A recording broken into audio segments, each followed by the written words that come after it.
সুপ্রিয় শিক্ষার্থী বন্ধুরা, আসসালামু আলাইকুম। 100 ইম্পর্টেন্ট গ্রামার রুলস এর থার্ড ক্লাসে আমরা যা শিখব সেটা হলো দা প্লাস অ্যাডজেক্টিভ। অ্যাডজেক্টিভের আগে যখন দা বসবে তখন সেই অ্যাডজেক্টিভ আর অ্যাডজেক্টিভ থাকবে না, তখন অ্যাডজেক্টিভটা হয়ে যাবে প্লুরাল কমন নাউন। মাথায় রাখতে হবে অবশ্যই কি প্লুরাল কমন নাউন। এখন যেহেতু the plus adjective plural common noun হয়, তাহলে ভার্বটা তদনুসারেই হবে। প্লুরালের ক্ষেত্রে কি ভার্ব হবে? প্লুরালের ক্ষেত্রে প্লুরাল ভার্ব হবে, প্লুরাল ভার্ব হবে। তাহলে যেহেতু প্লুরাল ভার্ব হবে, এখন বিষয়গুলো আমাদের বুঝতে হলে एग्जांपलটাকে ফলো করতে হবে। एग्जांपलগুলো দেখি একটু। The verbs was, is oblique are always happy.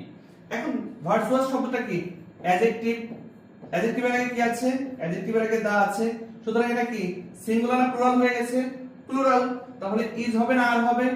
Is তো সিঙ্গুলার ভার্ব, তাহলে উত্তরটা হবে কি আর অলওয়েজ হ্যাপি। দুই নাম্বার एग्जांपलটা দেখি। The poor suffer oblique suffers much in winter. Poor মানে কি? গরিব। এটা কি অবস্থা, তাহলে এটা কি অ্যাডজেক্টিভ। অ্যাডজেক্টিভের আগে কি আছে? দা।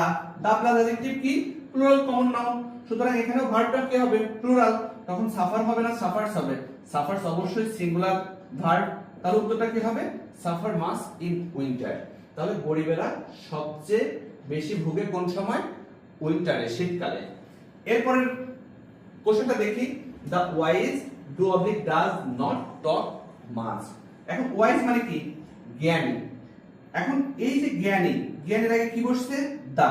তাহলে ওয়াইজটা কোন পার্টস অফ স্পিচ? অ্যাডজেক্টিভ। অ্যাডজেক্টিভের আগে কি বসছে? দা। সুতরাং অ্যাডজেক্টিভের আগে যখন দা বসবে তখন সেটা আমরা তো জানি প্লুরাল কমন নাউন, সুতরাং ভার্বটাও কি হবে? প্লুরাল হবে। তখন ডু হবে না ডাজ হবে? ডাজটা হচ্ছে সিঙ্গুলার ভার্ব আর ডুটা হচ্ছে কি প্লুরাল ভার্ব, তাহলে উত্তরটা কি হবে? ডু। আর 4 নম্বর যে কোশ্চেনটা আছে, in all ages the weak is oblique are oppressed by the strong. এই কোশ্চেনটার সঠিক উত্তর তোমরা কমেন্ট সেকশনে জানাবে। থ্যাংক ইউ সবাইকে, আসসালামু আলাইকুম।